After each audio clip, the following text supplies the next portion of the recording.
Kami biarlah Roh Kudus menuntun setiap hati dan pikiran kami, Tuhan. Terpujilah nama-Mu. Hanya di dalam nama Bapa, Anak, dan Roh Kudus kami berdoa. Amin. Amin. Shalom Bapak Ibu, saudara-saudari semua. Puji Tuhan. Apa kabar? Luar biasa. Luar biasa ya. Seberapapun hadir kita saat ini, tidak mengurangi rasa semangat kita untuk belajar kebenaran firman Tuhan ya Bapak Ibu ya. Jadi kita harus terus semangat untuk belajar firman Tuhan. Bapak Ibu, ada 3 tipe jemaat ketika mau mendengar firman Tuhan atau belajar firman Tuhan. Ya, itu saat mendengar atau saat situasi khotbah. Yang pertama, ada jemaat yang matanya terang terus ya, sangat terang, menatap si pengkhotbah, mencatat semua isi-isi apa yang disampaikan. Itu yang pertama.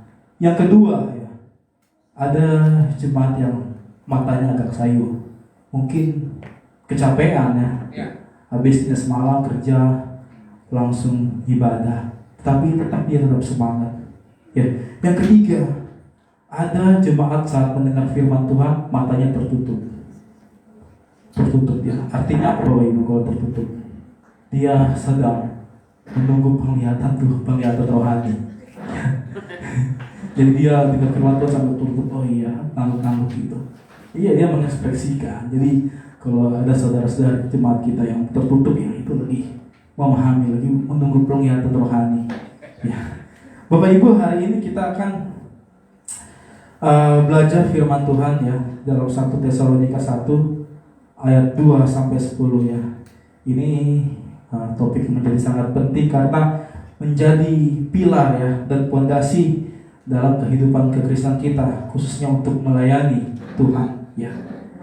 Mari kita langsung saja ya dibaca 1 Tesalonika 1 ayat 2 sampai 10. Ayatnya tidak terlalu panjang ya Bapak Ibu. Kita baca secara bersama-sama.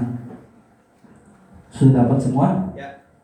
Kita baca 1, 2, 3. Kami selalu mengucap syukur kepada Allah karena kamu semua dan menyebut kamu dalam doa kami. Sebab kami selalu mengingat pekerjaan imanmu, usaha kasihmu, dan keturunan pengharapanmu kepada Tuhan kita Yesus Kristus di hadapan Allah dan Bapa kita. Dan kami tahu, hai saudara-saudara yang dikasihi Allah, bahwa Ia telah memilih kamu. Sebab Injil yang kami beritakan bukan disampaikan kepada kamu dengan kata-kata saja, tapi juga dengan kekuatan oleh Roh Kudus dan dengan suatu kepastian yang kokoh. Memang kamu tahu bagaimana kami bekerja di antara kamu oleh karena kami, dan kamu telah menjadi penurut kami dan penurut Tuhan dalam penindasan yang berat. Kamu telah menerima firman Tuhan dengan sukacita yang dikerjakan oleh Roh Kudus, sehingga kamu telah menjadi teladan untuk semua orang percaya di wilayah Makedonia dan Akhaya. Karena di antara kamu firman Tuhan bergema bukan hanya di Makedonia saja, tapi di semua tempat telah tersiar kabar tentang imanmu kepada Allah, sehingga kami tidak usah mengatakan apa-apa tentang hal itu, sebab mereka sendiri bercerita tentang kami, bagaimana kami telah kamu sambut, dan bagaimana kamu berbalik dari berhala-berhala kepada Allah untuk melayani Allah yang hidup yang benar, dan untuk menantikan kedatangan anaknya dari surga yang telah dibangkitkannya dari antara mati, yaitu Yesus yang menyelamatkan kita dari muka yang akan datang. Bapak Ibu yang dikasihi Tuhan Yesus Kristus ya, tema besar ini adalah sebagai tentang iman, kasih, dan pengharapan jemaat ya. 3 pilar utama kehidupan kekristenan ya. Paulus memuji ya jemaat Tesalonika bukan karena apa? Bukan karena mereka kaya atau bukan karena kedudukan mereka, bukan karena mereka beribadah dengan luar biasa Bapak Ibu. Tetapi apa? Karena apa? Iman, kasih, dan pengharapan mereka nyata Bapak Ibu kalau kita baca. Nah, kalau kita tarik konteks sekarang Bapak Ibu ya, banyak mungkin ya di luar di orang Kristen ya hanya sibuk dengan hal-hal yang bersifat sementara ya, sibuk aktivitas ya. Kadang mungkin ya di luar berapa sih jemaatmu di sana segini hanya menanyakan seputar itu fisiknya, tetapi tidak ada yang mengingatkan betapa pentingnya. Sudah bagaimana iman jemaatmu bertumbuh, bagaimana pelayananmu bertumbuh ya. Apakah kasih dalam jemaatmu itu semakin nyata atau makin bertumbuh atau tidak ya. Karena kalau kita lihat ya, gereja semakin bertumbuh, semakin besar, tetapi dalamnya kita tidak tahu ya bertumbuh atau hanya kuantitasnya saja. Tetapi saya percaya kalau kita semua ini mengalami pertumbuhan rohani dewasa ya Bapak Ibu. Nah, sedikit latar belakang ya Bapak Ibu. Jadi Tesalonika itu adalah ibu kota provinsi negara Makedonia. Ya. Kalau Bapak Ibu tahu Makedonia itu letaknya itu di dekat Balkan Utara ya Bapak Ibu ya. Nah, itu menjadi sebuah kota pusat perdagangan yang sangat besar ya. Kota metropolitan, pokoknya ada markas militer Romawi saat itu. Coba kita bayangkan Bapak Ibu. Tesalonika itu adalah jemaat baru, muda. Tetapi Paulus sangat luar biasanya melihat jemaat ini, wah imannya semakin dewasa sekali dibandingkan dengan pertumbuhan iman jemaat lainnya ya. Karena Tesalonika ini masih tergolong baru mengenal Kristen, baru menjadi seorang pengikut Tuhan ya, baru mengenal kasih karunia. Tetapi walaupun mereka masih muda, mereka punya semangat yang luar biasa untuk melayani Tuhannya. Kadang juga orang-orang berpikir ya, jemaat yang baru itu biasanya masih awam ya, masih awamnya kita perlu bina dia supaya dia kokoh. Tapi enggak, ini Paulus ke Tesalonika itu hanya singkat Bapak Ibu ya. Habis itu melanjutkan perjalanan ya. Sebentar aja tinggal Rasul Paulus, tiba-tiba jemaat Tesalonika itu imannya sangat luar biasa ya. Kalau kita lihat ya Bapak Ibu, kita kupas di ayat 2 sampai 3. Dikatakan, kami selalu mengucap syukur kepada Allah karena kamu semua dan menyebut kamu dalam doa kami. Kami selalu mengucap syukur kepada Allah. Selalu ya. Kalau selalu berarti terus mengingat ya, senantiasa, tidak putus-putus ya. Paulus tidak hanya sekali bersyukur, tapi terus bersyukur karena apa? Karena mereka ya. Yang disyukuri bukan karena keadaan Paulus, tapi karena jemaat yang bertumbuh di dalam iman mereka.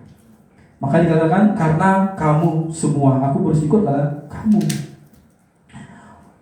Semua jemaat, tidak membeda-bedakan, seluruh ya. Ini berarti menekankan bahwa jemaat itu paling berharga ya di pandangan Rasul Paulus ya.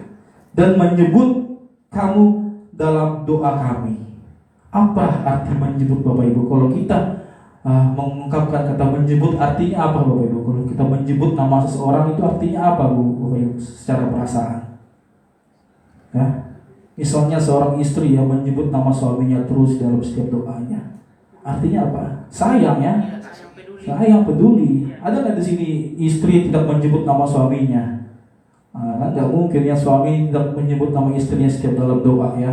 Perlu tanda tanya itu namanya ya. Nah, di sini Paulus tidak hanya berdoa secara umum, tapi secara pribadi ya.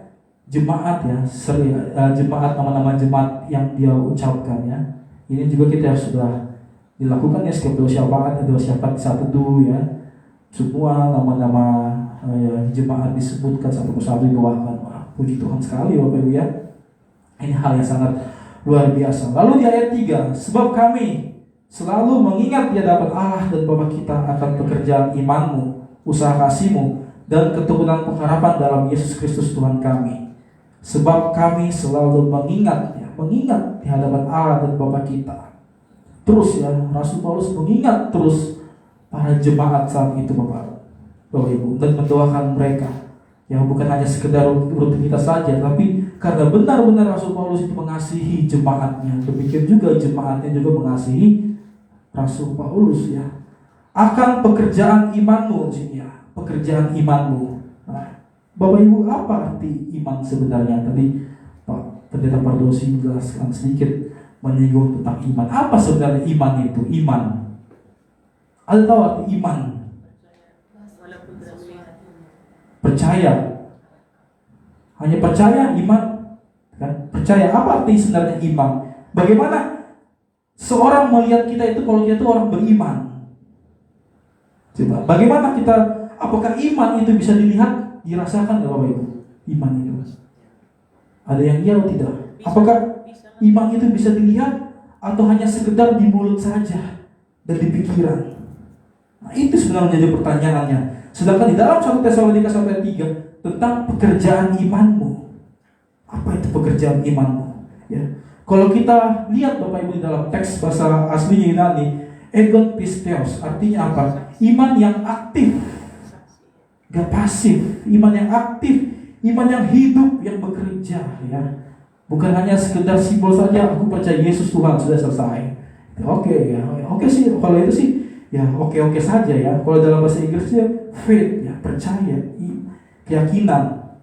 Nah, tetapi di sini kalau kita gali dalam teks bahasa aslinya, pistis bukan sekedar hanya percaya, melainkan ada buah kesetiaan, komitmen iman. Iman itu harus berkomitmen yang menghasilkan namanya tindakan nyata. Bukan berarti kita harus berbuat baik karena keselamatan, tidak. Tetapi kenapa kita diselamatkan oleh Tuhan melalui iman? Iman itu seperti apa ya? Di sini katakan pekerjaan imanmu, ya berarti imanmu harus bekerja, jangan hanya pasif, Bapak Ibu ya. Nah, kenapa seperti itu? Karena Rasul Yakobus ya menyinggung sangat keras ya. Kalau kita lihat Yakobus 2 ayat 19 mengatakan, engkau percaya hanya ada satu Allah saja, itu baik ya. Tetapi setan pun percaya akan hal itu dan mereka gemetar. Setan pun percaya Allah, setan pun percaya Yesus ya. Percaya aja. Di sini kata percaya pisteo, percaya, sekedar percaya. Tetapi apakah setan mengasihi Tuhan? Apakah setan melakukan perintah Tuhan? Gitu kan? Tidak, malah memusuhi Tuhan. Tapi mereka percaya bahwa Allah itu berkuasa, Yesus itu adalah Tuhan.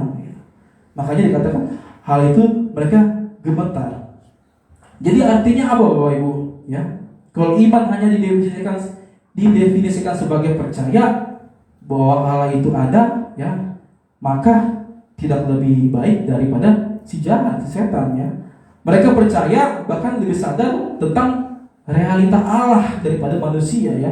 Karena setan pun sudah dulu kan iblis kan bersama-sama dengan Allah di surga sebelum mereka dicampakkan ke bumi. Sebelum ada manusia kan ya. Jadi iblis tahu realitas Allah itu seperti apa. Makanya mereka percaya daripada manusia terbatas ya. Tetapi dikatakan Paulus tidak bicara soal iman yang kosong ya. Tetapi apa? Tapi mengingat pekerjaan imanmu, terus dilanjutkan jeripayah kasihmu dan ketekunan pengharapanmu. Itu berarti iman mereka terlihat dalam nyata ya, tindakan nyata, dalam kasih dikatakan yang berjerih lelah, dalam pengharapan yang tabah di tengah penderitaan. Nah, jadi itu iman Bapak Ibu ya. Aktif iman itu Bapak Ibu. Ada perubahan dalam diri kita ketika kita mengenal Tuhan kita Yesus Kristus. Ketika kita diselamatkan, ada perubahan dalam diri kita. Yang dulu mabuk tidak mabuk, yang dulu perokok tidak merokok. Ada perubahan yang harus kita buang ya, untuk mengandalkan kekuatan Tuhan kita Yesus Kristus, karena kita hanya bersumber kepadanya, karena kita sudah diberikan keselamatan yang pasti Bapak Ibu. Lalu dikatakan usaha kasihmu ya. Kalau bahasa ibu usaha itu artinya kospos. Usaha itu berjerih jerih payah sampai capek, sampai lelah ya. Artinya jerih payah, kerja keras sampai lelah. Kenapa Bapak Ibu mereka harus melakukan itu? Karena mereka sadar Tuhan kita Yesus Kristus sudah melakukan kasih yang luar biasa. Ya. Jadi kalau kita ya rela berkorban demi saudara kita, itu hal biasa Bapak Ibu. Tuhan kita Yesus Kristus sampai begitu luar biasa kasihnya, menyerahkan dirinya kepada kita, tumpah darahnya. Nah, itu yang dipuji Rasul Paulus terhadap jemaat Tesalonika, bahwa usaha kasihnya itu sangat luar biasa, menjangkau seluruh wilayah Makedonia ya. Jadi bukan hanya kasih, bukan kata-kata manis, aku mengasihi engkau Yesus ya. Bukan hanya kata-kata saja. Seandainya ya kalau suami bilang aku menyayangi istri, tapi suami hanya sering menyakiti hati istri, marah-marahin istri, ya, apa itu menyayangi kasih ya. Aku cinta sama kamu sayang gitu. Apa kamu suka lupa, disuruh beli galon aja susah gitu kan, maunya tidur saja ya. Kenapa kita saling sharing ya, kasih menyinta, kasih gitu. Jadi kasih itu bukan hanya kata-kata saja, tapi ada sebuah tindakan. Nah, lalu dan ketekunan pengharapanmu ya, ketekun ya, tekun artinya apa bu? Tahan, daya tahan ya, memiliki konsisten meski dikatakan ada penderitaan ya. Jadi di dalam pengharapan kita hanya melihat sesuatu yang ke depan ya, bukan sekedar optimis tapi yakin pasti ada yang namanya pada janji Allah ya. Kita percaya apapun yang kita percaya kan, optimis yang kita doakan pasti Allah memberikan kepada kita Bapak Ibu ya. Misalkan ya saya sakit ya, saya berdoa tidak sembuh ya, akhirnya pesimis tapi dia tidak melakukan minum obat, minum vitamin, olahraga gitu kan. Misalnya ada yang belum dapat bekerja ya, hanya berdoa saja tapi tidak ada usahanya ya teman. Sehingga kalau dia optimis, puji Tuhan pada akhirnya dia mendapatkan sebuah pekerjaan yang luar biasa. Jangan sampai kita putus asa. Makanya ada perkataan pengharapan. Tesalonika terus berpengharapan yang pasti Bapak Ibu. Nah, dalam Yesus Kristus Tuhan kita. Nah, ketiga hal ini tadi, iman, kasih, pengharapan berakar dalam Kristus ya, bukan dalam kekuatan manusia. Ingat, kita berakar dalam Kristus, bukan karena kekuatan kita. Makanya kita mengandalkan Tuhan. Tuhan terus bekerja dalam kehidupan kita. Kalau kita mengandalkan kekuatan kita memang sulit, tapi kalau kita mohon kepada Tuhan, Tuhan terus menguatkan kita lakukan dengan yang baik Bapak Ibu, hanya untuk kemuliaan nama Tuhan ya. Di sini Paulus ya menutup dengan pengakuan iman Yesus bukan hanya Tuhan tapi Tuhan kita ya. Jadi gitu Bapak Ibu ya. Apalagi tadi dalam iman saya percaya, tapi bacanya seperti apa gitu ya. Ya kalau di samping ya mungkin kalau untuk masuk login ke sana ya hanya sekedar kata-kata, tapi kalau kita kan percaya, bagaimana sih itu dia seorang Kristen yang sejati, tunjukin dong gitu kan iman percaya mereka ya. Makanya kalau kita baca di dalam surat-surat Rasul Paulus ya, itu bukan hanya kata-kata tapi ada tindakan yang nyata sehingga banyak orang yang percaya bahwa benar ya orang Kristen itu memang penuh keselamatan ya, tidak cuma-cuma, tidak hanya sekedar omong-omong dibilang itu Bapak Ibu.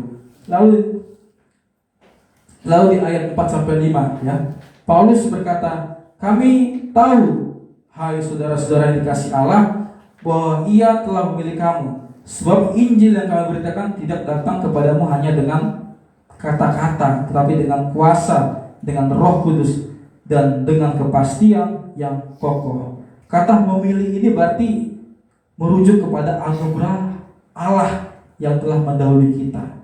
Jadi jemaat Tesalonika demikian juga, bukan kebetulan kita diselamatkan karena pilihan kita, tapi kita percaya bahwa Allah telah memilih kita. Ya, kita adalah pilihan umat-umat pilihan Allah. Puji Tuhan, kita bersyukur ya. Lalu Injil datang bukan sekedar kata-kata.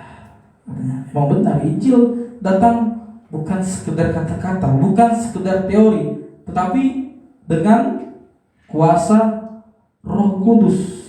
Ya, Bapak Ibu yang dikasihi Tuhan, Bapak Ibu yang buka Alkitab ya, Perjanjian Baru, Injil ya. Injil itu sebelum ada Alkitab ini ya, mereka menggunakan apa untuk memberitakan Injil? Ya, sedangkan Alkitab itu baru dibukukan pada abad kedua. Ya, abad ke-7. Bayangkan Rasul Paulus menginjil pakai apa? Karena mereka menyaksikan Tuhan kita Yesus Kristus. Makanya bukan hanya dengan kata-kata, tapi ada tindakan. Ya, bagaimana tindakannya ya? Paulus melakukan seperti apa Yesus lakukan ya, kasihnya itu. Tetapi tadi itu dengan kuasa Roh Kudus ya, bukan hanya kata-kata sekedar teori ya. Banyak sekarang kadang teori A, teori B, teori C yang membingungkan para jemaat. Itu yang sangat dikhawatirkan untuk jemaat awam ya. Mau baru percaya Yesus, teori A, teori B, teori C, teori D, aduh gitu ya. Lalu ayat 6 ya, dan kamu telah menjadi penurut kami dan penurut Tuhan dalam penindasan yang berat. Kamu telah menerima firman itu dengan sukacita yang dikerjakan oleh Roh Kudus. Apa itu Bapak Ibu penurut kami, penurut Tuhan? Ada yang tahu nggak sih?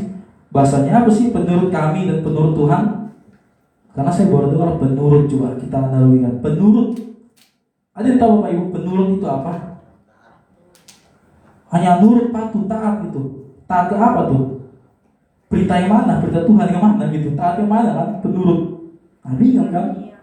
Kalau kita dilihat, kita bandingkan dengan teks KJV mengatakan, King James Version mengatakan followers, pengikut. Ya. Tapi kalau kita melihat dalam teks bahasa aslinya, mohon maaf Bapak Ibu, saya lebih suka belajar teks bahasa aslinya karena lebih dalam, lebih kaya. Ya. Dikatakan bahasa mimetai. Apa mimetai? Peniru. Ya. Imitator. Peniru ya. Tapi gak mungkin juga ya LAI mengatakan peniru Tuhan ya. Tapi artinya peniru ya jauh lebih dalam karena menekankan yang namanya peniruan hidup, teladan karakter yang Tuhan Yesus lakukan, penderitaan Kristus. Makanya jemaat kalau kita lihat di dalam surat Rasul, jemaat mengalami penderitaan-penderitaan itu biasa ya. Karena Tuhan kita Yesus Kristus sudah menderita. Tapi bagaimana kita menderita sedikit pun kita ragu akan kebaikan kuasa Tuhan. Ya. Padahal kita hidup dengan situasi yang enak seperti ini. Mereka beribadah saat itu beribadah susah sekali. Ya, susah, diancam, dibunuh, dianiaya. Tetapi dikatakan mereka menerima firman itu dengan sukacita, meskipun dalam penderitaan mereka tetap sukacita. Ya. Dalam filsafat Yunani kunonya Bapak Ibu, tadi mimeta itu mimesis, artinya penyerupaan ya, yang membentuk identitas kita. Bukan sekedar kita pengikut, ikut jalan, tetapi menjadi serupa dengan Tuhan kita. Ya, serupa. Jadi kalau kita membaca dalam King James Version mengatakan followers hanya pengikut, artinya ya bukan hanya pengikut saja, tapi kalau kita dalam teks Yunaninya menjadi peniru, peneladan, bahkan menjadi serupa. Ya, karena ketika kita percaya akan Tuhan kita Yesus Kristus, sekalinya kita menjadi serupa. Makanya disebut kita sebagai anak-anak Allah. Ya. Inilah perbedaan yang sangat penting Bapak Ibu. Jadi Bapak Ibu lebih menjadi followers atau peniru gitu. Ya kalau followers berjalan di belakang Tuhan, yang ikut jejaknya dari jauh ya. Tapi kalau kita peniru berarti hidup kita ditempa, dibentuk dan dipola menurut hidup Kristus. Hidup Kristus Bapak Ibu ya. Wah, agak berat nih hidup Kristus sendiri ya. Jadi penurut Tuhan berarti menjadi apa tadi? Peniru. Kalau disederhanakan ikon Kristus. Ya. Bapak Ibu tahu kan foto Tuhan Yesus gitu kan? Nah, ikon Kristus menjadi gambar Tuhan kita Yesus Kristus. Demikian juga ya, kamu menjadi peniru Tuhan ya. Ikon hidup Kristus yang ada di dunia ini. Sehingga orang dapat melihat Kristus melalui kita ya. Melalui kasih kita, melalui kesabaran kita, bahkan penderitaan kita ya. Itu kan banyak tersebar karena apa? Apakah Tesalonika orang-orang pada percaya ikut berargumentasi teori A, B, C, oh kamu percaya Yesus begitu, kalau kamu masuk neraka gitu kan?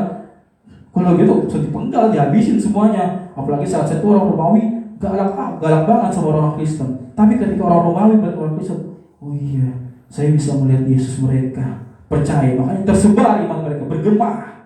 Ya, bukan karena teori, mereka masih baru jadi seorang Kristen, masih baru, yang baru kenal seminggu 2 minggu lalu, bisa-bisa apakah mereka langsung berkhotbah sana sini, ya. Apalagi mereka Tesalonika itu orang Romawi, belum ada ilmu-ilmu Alkitab, setidaknya hukum Taurat, ya. Gitu baik. Jadi jemaat Tesalonika dipuji oleh Rasul Paulus karena itu iman mereka ya.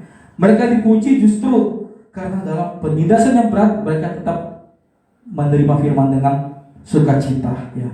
Inilah peneladan Kristus. Ia menderita disalib, tapi salib itu melahirkan kebangkitan ya.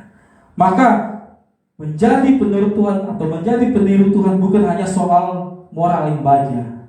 Bukan hanya soal yang moral yang baik, tapi kesediaan ikut ya dalam melayani Tuhan, kesediaan ikut penderitaannya, ikut berkorban, ikut setia meski dunia menolak kita ya. Itu ya, jangan menderita sedikit, sakit, bangkrut, piutang banyak, tidak mau ikut Tuhan gitu. Tapi bagaimana Tuhan kita Yesus Kristus menderita bukan karena dirinya, tapi karena manusia ya, dosa-dosa manusia ya. Kalau kita menderita karena orang jahat kepada kita, Tuhan kita terlebih dahulu setelah menunjukkan kepada kita. Jadi peniru Tuhan berarti hidup dalam kuasa Roh Kudus. Kita percaya di masing-masing diri kita ada Roh Kudus. Tergantung dalam Bapak Ibu mau menyempatkan, mau menggunakan kuasa Roh Kudus itu tidak ya kan? Itu kan hak Bapak ya, masih manusia. Roh Kudus ada dalam kita. Tapi kalau kita serah Bapak Ibu mau menggunakan atau tidak. Tapi kita sebagai orang yang telah ditebus Tuhan, kita wajib yang menggunakan kuasa Roh Kudus dalam diri kita. Kalau dibilang hanya kekuatan manusia ya sia-sia ya. Jadi Paulus menegaskan sukacita mereka bukan buatan manusia, tapi sukacita yang dikerjakan oleh Roh Kudus. Ya, inilah perbedaan mendasar tentang imitasi duniawi dan dengan imitasi rohani kita. Ya, kita bukan sekedar meniru Kristus seperti anak meniru gaya bapaknya atau gaya idolanya, tapi kita ditransformasi oleh energi ilahi ya, sehingga kuasa Roh Kudus itu nyata hidup benar-benar dalam kehidupan kita Bapak Ibu. Nah, makanya dikatakan kalau ayat pendukung di dalam Efesus 5 ayat 1 sampai 2, jadilah penurut Allah seperti anak-anak yang kasih dan hidup di dalam kasih sebagaimana Kristus juga telah mengasihi kamu. Ya. Kasih, selalu tekankan kasih. Dalam surat Rasul Paulus paling banyak itu kata-kata kasih, begitu. Kasih pengharapan, kasih terus kasih pengharapan. Itu kehidupan orang yang telah ditebus Tuhan ya. Lalu di ayat 7 sampai 8, sehingga kamu telah menjadi teladan untuk semua orang percaya di Makedonia dan di Akhaya. Karena dari di antara kamu firman Tuhan bergema bukan hanya di Makedonia dan Akhaya saja, tapi di semua tempat telah tersiar kabar tentang imanmu kepada Allah. Ya. Ayat 7, menjadi teladan. Apa itu Bapak Ibu teladan sebenarnya? Menjadi teladan. Kalau dalam definisikan bahasa Indonesia, teladan itu seperti apa? Ada yang bilang sebagai contoh. Ya, oke, itu benar. Ada apa teladan itu? Teladan. Ya, kalau kita dalam bahasa aslinya katanya typos berarti pola, cap, model, cetakan gitu. Iya, cetakannya begini loh Bapak Ibu. Nah, jadi kita adalah cetakan Kristus. Ya, gitu Bapak Ibu. Seperti logam ya. Bapak Ibu jangan takut karena kalau dengar penderitaannya. Bapak Ibu tahu logam Bapak Ibu ya. Logam panas itu ya, ditempa ya, lalu dibentuk ya menjadi gambar yang jelas. Ya. Jadi logam itu dibuat ya, besi itu dengan ditempa dulu dengan menggunakan panas ya. Kita jangan lalu logam itu kuat, murni, ya, dimurnikan. Ya. Jadi itulah Jemaat Tesalonika menjadi cetak hidup ya, hidup Kristen bagi jemaat lainnya. Ya, kalau dibandingkan dengan jemaat-jemaat lain ya, dibandingkan lain, Rasul Paulus lebih banyak memuji jemaat Tesalonika. Nah, mereka hanya tidak menjadi sekedar teladan ya, tapi apa? Mereka menjadi peniru Kristus, menjadi pola cetakan bagi orang lain yang tidak mengenal Kristus. Ya. Menjadi cetakan, menjadi pola. Karena apa Bapak Ibu? Makedonia dan Israel kan jauh ya. Yesus kan menyebarkan Injil kan di daerah-daerah situ. Sedangkan Makedonia itu kan lumayan jauh. Mereka menyebarkan Yesus itu siapa gitu kan? Yesus itu siapa, seperti apa? Yaitu mereka lah yang menjadi gambar-gambar Yesus saat mereka beraktivitas. Oh ya, Yesus seperti ini. Dari tingkah laku, dari pola saya bisa melihat Yesus gitu. Inilah yang disebut yang namanya apostolik hidup, yaitu hidup jemaat yang menstramisikan tentang Injil kasih karunia, bukan hanya lewat perkataan, tetapi lewat hidup yang nyata. Ayat 8, firman Tuhan bergema. Ya. Kenapa kita bergema? Dalam bahasa teks aslinya exetai ya. Artinya apa? Kalau Bapak Ibu mendengar suara trompet ya, kencang tuh bergema kan, sampai ya, bergema. Apa itu bergema Bapak Ibu? Bergema. Apa bergema? Karena ngomong suara, suaranya bergema. Saya ngomong begini, tes bergema. Apakah itu? Berkhotbah bergema. Halo puji Tuhan, bergema sampai sana. Apakah hanya sekedar itu Bapak Ibu? Bergema suara? Tidak. Apa artinya bergema? Ya, menyebar, menular, mantul ya Bapak Ibu, mantul kan? Ya, dari satu telinga ke telinga yang lain, itu namanya bergema. Dari hati ke lain, itu yang disebut bergema Bapak Ibu. Tindakan mereka, iman mereka itu bergema. Sehingga apa kata Paulus? Kami bahkan tidak perlu berkata apa-apa lagi, karena hidup jemaat itu sendiri sudah menjadi pemberitaan Injil. Ya, karena jemaat itu sudah menjadi pemberitaan Injil, makanya langsung kaget. Paulus bersyukur sekali, wah mereka sudah menjadi pemberitaan Injil sendiri di wilayah mereka sendiri. Itu ya, bukan hanya kata-kata teori saya berdiri di sini percaya Yesus kamu selamat, tapi dibuktikan. Kata-kata itu penting, tapi yang dilihat orang itu seperti apa tindakan itu, seperti apa Yesus itu.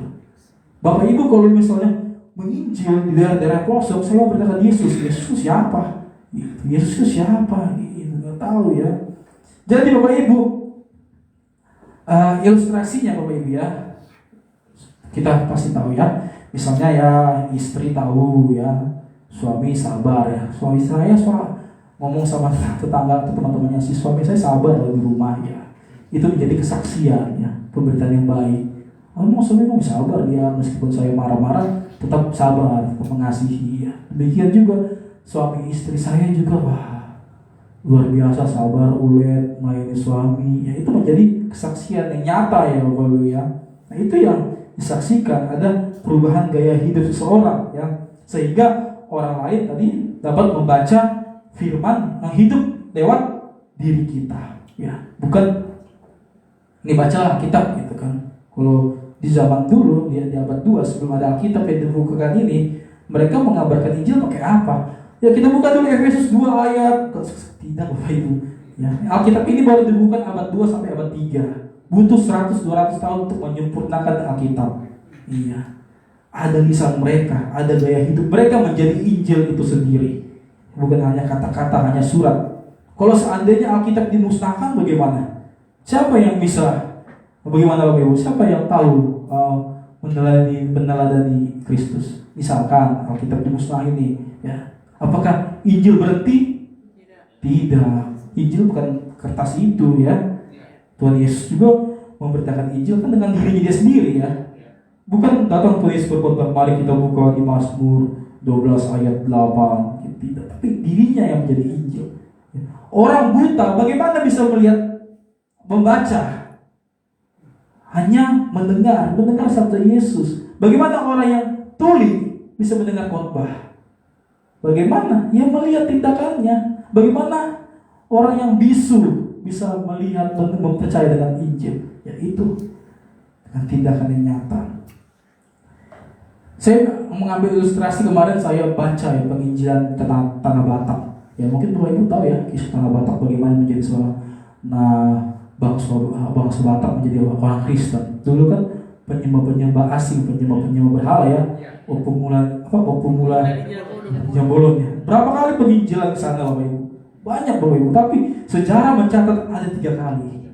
Iya, pertama namanya Samuel Bunson dan Laiman. Itu tahun 1800-an ya, berasal dari Amerika ya. Apakah mereka berhasil menginjil Tanah Batak Bapak Ibu? Tidak berhasil ya, karena pendekatan mereka ya, mereka datang langsung ke pedalaman ya, Lubu Pining kalau salah, di area Lubu Pining ya, tanpa adanya proses adaptasi dan budaya yang mendalam. Tiba-tiba mereka datang ke tengah khotbah gitu, hai semuanya, saya memberitakan Yesus. Ini Yesus juru selamat. Kalau kalian tidak percaya kalian mati masuk neraka. Wah panas nih orang apa sih ini nyumpahin kita mati kan gitu. Ilustrasinya gitu Bapak Ibu. Jadi pendekatan mereka tidak cocok. Mereka dua penginjil ini tahu Injil. Mereka pasti matang lah mengenai Injil ini yang dikhotbahkan. Tapi caranya, metodenya belum menguasai ya. Belum menguasai bahasa Batak dan tidak memahami adat istiadat ya. Sehingga apa? Mereka ditolak, dianggap ancaman dan akhirnya dibunuh ya, dengan konteks ritual saat itu ya. Mereka dianggap asing ya, tidak ada hubungan dekat sosial, lebih dulu tidak ada namanya empati ya secara adat. Lalu yang kedua ada misionaris namanya Lance Klemmer ya, dari Jerman ya. Dia lewat masuk Sibolga ya, tapi dia tidak berani masuk dalam Tapanuli ya, takut ya. Tapi mereka hanya menginjil di pos-pos saja, pos-pos militer ya. Kalau orang Batak lewat dikotbahin hanya sekedar di luar, tidak masuk pedalaman ya, sehingga mereka gagal juga menginjil ya, karena sejarah mencatat mereka meninggal karena sakit ya. Lalu yang terakhir No Manson sendiri Bapak Ibu. Tadi kan sebelumnya berdua, ini sendiri ya, pada tahun 1862 ya. Tapi dia berhasil menginjil orang Batak. Karena apa Bapak Ibu? Karena dia sangat inkulturatif ya, dan mau belajar bahasa Batak sebelum menginjil. Luar biasa seorang bule ya. Bukan belajar bahasa, bukan hanya sekedar belajar, tapi adat istiadat. Kalau disuruh nyangkul dia ikut nyangkul ya, disuruh marsawa ikut dia. Siapa itu orang bule seperti itu ikut orang Batak? Jadi orang Batak penasaran kan? Nah disitulah dia hikmatnya yang Tuhan berikan kepada dia memberitakan Injil ya. Dia menggunakan pendekatan sosial kasih ya. Dia mengajar anak-anak di situ, mengajar orang-orang Batak itu dengan hal-hal sederhana begini loh, pola hidup bersih kan. Silakan saat itu kan orang Batak terkenal kotor, begini begitu ya. Pendekatan kasih ya, sederhana, hal-hal yang sederhana ya, Injil itu masuk. Jadi menginjil lewat perbuatan nyata, baru kemudian memberitakan Injil sesungguhnya ya. Masuk dia melalui jalur adat, melalui hubungan baik dengan para raja-raja Huta saat itu. Diterima kan sama raja-raja Huta saat itu ya. Meskipun ya ada yang membencinya, tapi tidak menjegal Injil itu masuk. Perbedaan intinya apa Bapak Ibu? Tadi Samuel Munson dan Naaman cepat ya, memang cepat masuk ya, tanpa ada adaptasi, tapi dianggap ancaman mati ya. Ancaman dia mati. Tapi No Manson sabar, sabar dulu ya. Kita menginjil seseorang sabar. Jangan langsung cepat, dia nggak percaya tinggalkan. Munafik dia nggak gitu, sabar pelan. Pendekatannya baru belajar, baru masuk lewat hati ke hati. Itu Bapak Ibu metode penginjilan yang dilakukan oleh No Manson, sehingga berhasil, sehingga orang Batak ya menjadi Kristen terbesar di Indonesia Bapak Ibu ya, yang dikenal namanya Gereja HKBP ya. Ya Batak menjadi kalau dia bangsa yang diberkati tidak ya. Banyak orang-orang Batak menjadi luar biasa karena mereka menjadi seorang Kristen ya Bapak Ibu ya. Kalau tadi seandainya ya penginjilan yang masuk, saya juga nggak tahu sampai saya bisa mengenal kasih karunia. Jangan-jangan saya bukan Kristen gitu ya. Seandainya ya Bapak Ibu. Nah dari Batak itu, orang-orang Batak itu kan tidak pegang Alkitab. Memang si No Manson bawa Alkitab ini baca-baca, tidak kan? Mereka menginjil ke lain-lainnya. Makanya kalau lihat dari untanya kekristenan itu dari Batak ke Nias. Oh iya ini loh Yesus Tuhan. Nah, orang Nias percaya menjadi Kristen juga. Nah itu bukannya No Manson mengabarkan Injil sebanyak detail bla percaya, ayo kita menginjil kemana? Ke Nias. Tidak, tapi dia tahu orang Batak berubah ya. Wah luar biasa. Kamu kenapa sih berubah? Karena saya percaya Yesus yang telah merubah saya, yang telah menyelamatkan saya dari perbuatan sia-sia. Gitu, lalu banyak Bapak Ibu ya, mohon maaf, Injil yang hanya disampaikan hanya kata-kata itu gagal Bapak Ibu. Saya mohon maaf ya, kritik sedikit Bapak Ibu. Sangat banyak sekali Bapak Ibu ya. Contohnya Bapak Ibu ya, pada zaman reformasi gereja kan abad 15 ya, terbentuklah reformasi Protestan, dan dalam tubuh Protestan ini muncullah gereja-gereja lain-lainnya. Terus muncul sampai ratusan ribu aliran denominasi. Karena apa Bapak Ibu? Perkataan kata-kata ya, perkataan hanya saat itu zaman ke-8 di Eropa. Kristen sama Kristen saling menusuk-nusuk, perang ya kan. Bapak Ibu lihat sudah banyak sejarah di Eropa Kristen sama Kristen berperang. Karena itu kata-katanya nggak sepemahaman, opini mereka nggak sependapat, sehingga apa Bapak? Dimanfaatkanlah oleh si jahat. Makanya kalau misalnya kita menginjil gak usah berdebat-debat lah, ya sudahlah. Tapi karena berdebat terus di Eropa orang Kristen, wah berdebat Yesus, nah teori ini gini, muncul namanya gerakan apa? Kalau lagi Bapak Ibu nonton bioskop kemarin, gerakan satanisme. Gerakan satanisme itu muncul di Amerika pada abad ke-19 yang didirikan oleh Anton LaVey. Ya, dia mendirikan gereja setan dan menulis Alkitab, menulis The Satanic of Bible. Ya, isinya bukan penyembahan kepada setan secara literal, tidak. Mereka sebenarnya tidak menyembah setan, tapi lebih menghina orang Kristen. Orang Kristen tuh cuma banyak debat, omong-omong, cuma banyak cocok-cocok A, B, C, D, E gitu.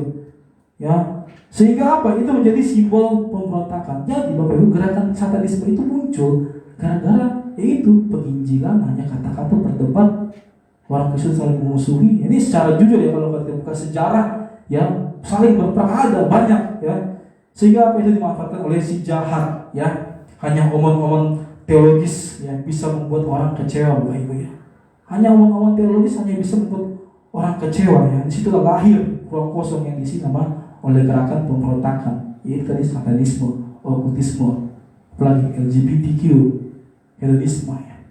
Paulus sudah mengingatkan di dalam 1 Tesalonika ayat 5, Injil jangan berhenti di kata-kata, tapi harus nyata dengan kuasa Roh Kudus dan teladan hidup.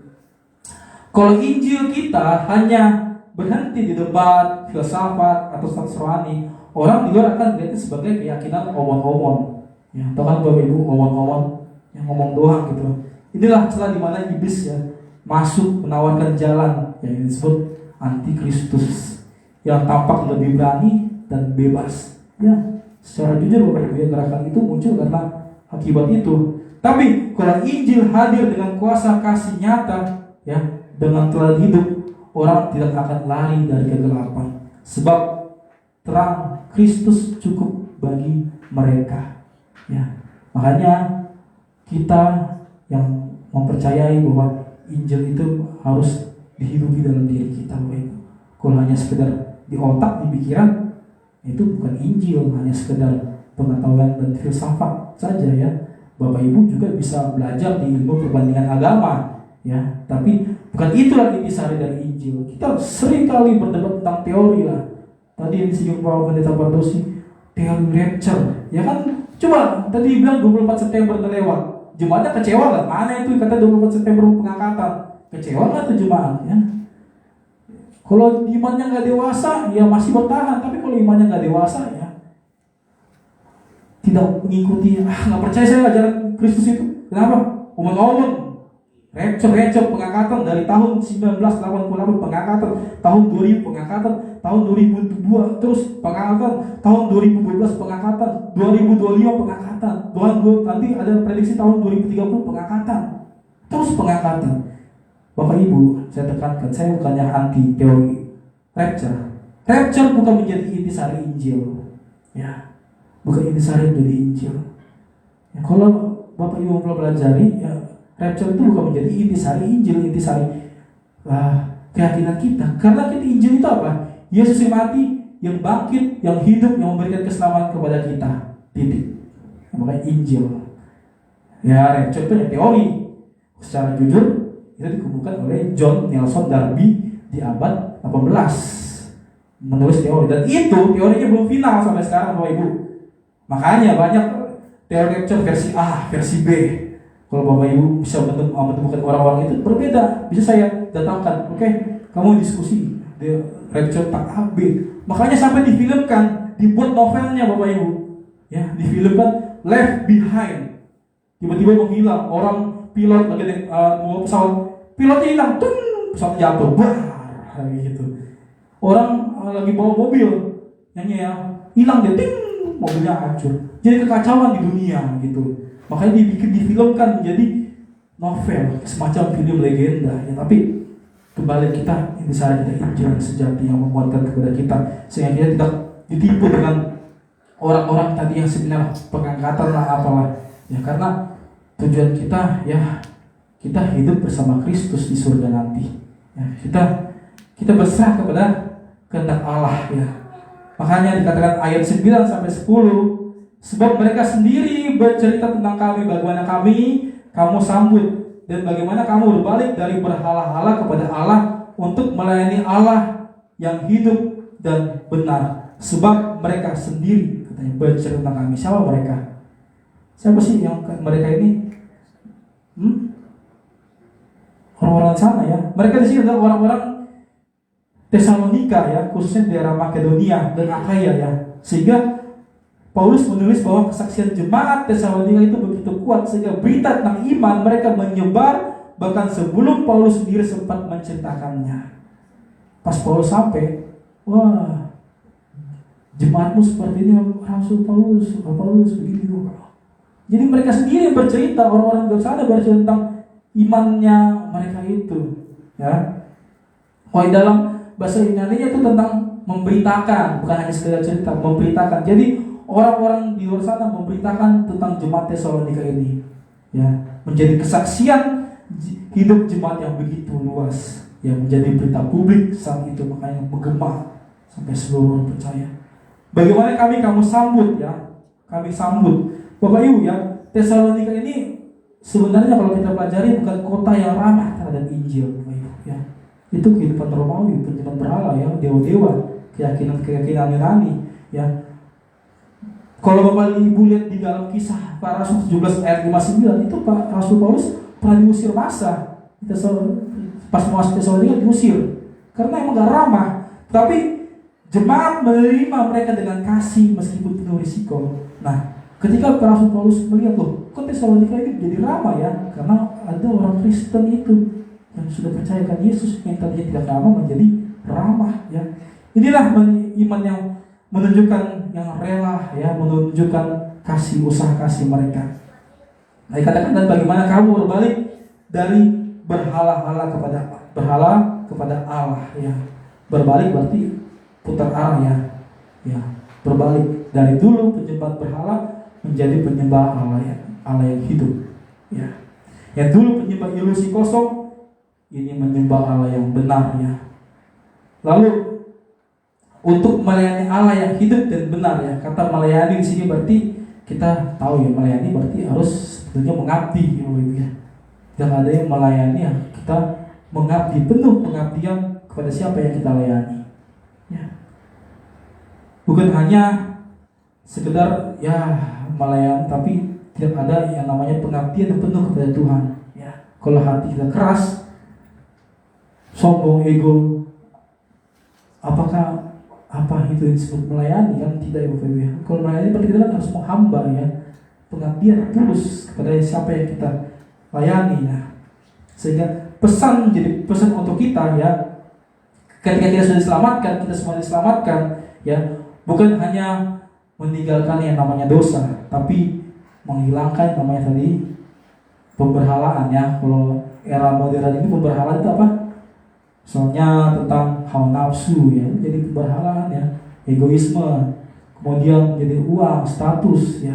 Tapi ketika kita sudah meyakini bahwa Injil hidup dalam diri kita, berubah dalam pola hidup kita, itu menjadi hidup yang berdampaknya, hidup yang melayani Allah dengan segenap hati. Lalu terakhir ayat 10, dan untuk menantikan kedatangan anaknya dari surga yang telah dibangkitkannya dari antara orang mati, yaitu Yesus yang menyelamatkan kita dari murka yang akan datang. Memang kita menantikan Bapak ya, menantikan ya, menunggu dengan sabar ya, tentang pengharapan aktif. Tetap Yesus pasti akan datang, tapi jangan memprediksi ya, nanti Yesus datang tahun sekian. Sabar aja, Yesus pasti akan datang. Yesus yang datang duluan atau kita yang dulu mendahului Tuhan? Kita tidak tahu ya umur kita. Siapa tahu Yesus, saya sudah umur 80 tahun, Yesus belum datang ya. Saya sudah meninggal, Yesus belum datang. Gitu Bapak Ibu ya. Jadi kita tahu, tapi harapan kita pasti Tuhan datang dan membangkitkan kita, dan kita bersama-sama dengan surga. Nah, itu sebenarnya konteksnya Bapak Ibu. Nah, berarti Yesus yang menyelamatkan kita dari murka yang akan datang. Orang dikatakan menyelamatkan kita dari murka yang akan datang. Berarti kita tidak ditimpa dengan murka, ya. Itu saja menjadi poin kita, Bapak Ibu, percaya kepada Yesus, bahwa Yesus telah menyelamatkan kita dari murka yang akan datang. Murka berarti kalau murka itu Tuhan menimpakan kutukannya kepada orang-orang yang tidak percaya kepada Dia. Tapi kita sudah dipisahkan, ya. Kita tidak akan menerima namanya murka. Kita tidak akan menerima namanya itu penghakiman yang sangat luar biasa, karena kita sudah diselamatkan oleh Tuhan. Yesus telah menjadi sang penyelamat, ya. Kita percaya itulah inti Injil. Yesus yang menjadi penyelamat kita, yang menjadi pedoman kita, menjadi teladan kita, dan kita meniru pola hidup Yesus. Nah, lalu kesimpulan di akhir, Bapak Ibu, ya. Kita sudah membaca tadi 1 Tesalonika 2 ayat sampai 10, ya. Bahwa kita telah menemukan poin pentingnya bahwa Injil bukanlah sekedar kata-kata, bukanlah omong-omong, melainkan kuasa Allah yang nyata. Paulus bersyukur karena jemaat Tesalonika bukan hanya mendengar Injil saja, tetapi hidup dalam iman yang bekerja, kasih yang berjerih lelah, dan pengharapan yang kokoh. Bahkan meski mereka menderita, mereka tetap menerima firman itu dengan sukacita oleh Roh Kudus. Akibatnya apa? Mereka menjadi teladan iman bagi banyak orang, ya, khususnya orang yang tidak percaya menjadi percaya karena iman mereka. Nah, firman Tuhan itulah yang bergema keluar dari mereka, ya. Kesaksian mereka lah yang menyebar ke seluruh Makedonia dan Akhaya, ya. Bukan karena sekedar kata-kata atau promosi besar-besaran, tapi karena hidup mereka sendiri menjadi Injil yang terbuka. Mereka berbalik dari berhala kepada Allah yang hidup dan benar, ya. Dan hidup mereka dalam terus pengharapan penantian akan Yesus Kristus, Sang Anak Allah yang sudah bangkit. Ya, mereka jemaat terus menunggu untuk menyelamatkan, dan mereka bersama-sama dengan Tuhan. Inilah Injil kasih karunia, bukan karena usaha manusia, melainkan karena kasih Allah dalam Kristus. Injil yang mengubah orang Tesalonika juga adalah Injil yang mengubah kita semua. Amin. Pertanyaannya, apa kita mau sungguh-sungguh hidup dalam kuasa Injil itu? Sungguh-sungguh pasti. Saya yakin jemaatnya sangat sungguh-sungguh, ya. Apalagi hari ini, ya, kita memperingati, ya, ulang tahun gereja, ya, yang ke minggu depan. Tanggalnya tanggal ini bukan, ya, tapi sudah memasuki yang ke 26, ya. Ini luar biasa, ya, 26. Dua angka yang udah luar biasa. Berarti kalau 26, umur saya masih kecil, masih 3 tahun, masih 3 tahun bapak saya. Nah, sama seperti orang, ya, kalau dikatakan selamat ulang tahun, ya, selamat ulang tahun, ya, selamat ulang tahun, ya. Ya, saya berpikir, ya, saya semakin berumur, apakah saya semakin dewasa atau hanya semakin tua, gitu. Ya, demikian juga Bapak Ibu, gereja kita harus bertanya, di usia 26 tahun ini, apa kita aja menambah angka atau juga semakin bertumbuh dewasa dalam iman, kasih, dan pengharapan. Ya, hanya bukan ke 26 tahun, gitu. Itulah kita percaya kita adalah orang dewasa, ya. Komunitas kita, persekutuan kita bukan hanya dengan kata-kata saja, tapi kita percaya dengan teladan yang nyata, ya. Kita adalah gereja yang sehat, bukan hanya memperingati pertambahan usia, tapi kedepannya agar kita semakin bertumbuh bersama, ya. Jangan ada yang tertinggal, ya. Bertumbuh, ya. Jangan pertumbuhannya ngejomplang gitu, ya. Oh, soalnya tubuh yang ini gak tumbuh nih, kurang gizi, ya, gitu, ya. Kurang gizi firmannya. Tapi mari diajak bersama-sama bertumbuh, ya. Mungkin ada saudara-saudara kita yang mulai hilang, ya, ajak dia bertumbuh, ya. Saling menjangkau dengan kasih, ya. Nah, saudara kita yang sudah mulai tidak pernah kelihatan, ya, kita ajak untuk bertumbuh bersama, ya. Itulah yang menjadi untuk memperbarui komitmen kita, ya, agar menjadi jemaat bukan hanya pandai berbicara atau omong-omong, tapi menghadirkan Injil kasih karunia dalam perbuatan nyata kita, baik itu di komunitas kita, di gereja kita, maupun di keluarga kita, arisan kita, ya, pengumuman kita dimanapun berada, sama teman kantor kita, ya. Menjadi jemaat yang bukan hanya bertumbuh umur, tapi juga bertambah dewasa dalam Kristus. Itulah yang menjadi jemaat yang hidup seperti Tesalonika yang sukacita, teladan dan pembaruan mereka, pengharapan mereka akan Tuhan kita Yesus Kristus. Kiranya melalui gereja kita semakin bertumbuh ya, orang melihat Kristus yang hidup di dalam persekutuan kita. Amin, Bapak Ibu ya. Kita kalau lihat dari gang ini ya, kita kecil ya Bapak Ibu ya, sama kayak jemaat Tesalonika ya, kecil ya, tapi dampaknya bergema ya. Kita percaya Bapak Ibu, kita dengan ada pelayanan dari Bapak Gembala, Bapak Pendeta Pardosi, pelayanan Ibu Gembala ya, kita yakin dan kuasa Roh Kudus nyata ya. Dan itulah yang menjadi dasar pilar pelayanan kita. Mari kita berdoa Bapak Ibu. Ya Bapak, kami bersyukur Tuhan, kami sudah mempelajari firman-Mu Tuhan yang sangat mengubah pola kehidupan kami, sehingga kami percaya bahwa Injil itu bukan hanya berhenti di pikiran dan di kata-kata saja, tapi Injil itu yang hidup bersama kami, yang membuka pola hidup kami, sehingga orang yang di luar sana melihat bahwa Injil itu, bahwa Yesus itu benar-benar nyata. Kami percaya oleh karena kasih karunia-Mu Tuhan yang membuat kami, bukan usaha kami, tapi kasih karunia-Mu yang bekerja, yang melakukan perbuatan-perbuatan itu. Dan kami yakin bahwa Roh Kudus yang selalu menuntun kami, Roh Kudus yang selalu menguatkan kami, hanya Roh Kudus yang selalu membimbing kami ke depan harinya Bapa. Kami juga bersyukur Tuhan bahwa gereja kami akan memasuki umur yang ke-26 tahun Bapak. Kami percaya bahwa itu adalah perbuatan Tuhan, anugerah Tuhan, sehingga gereja ini terus bertumbuh, imannya semakin kuat dan bertumbuh, dan orang banyak yang diberkati. Terima kasih Tuhan Yesus atas kebaikan-Mu ya Bapa. Kami bersyukur pada hari ini kami telah mendengar firman-Mu Tuhan. Kami percaya Roh Kudus selalu mengajari akan kebenaran firman-Mu. Terima kasih Tuhan. Ini doa kami dan kami sampaikan dalam nama Bapa, Anak dan Roh Kudus. Amin. Shalom kita.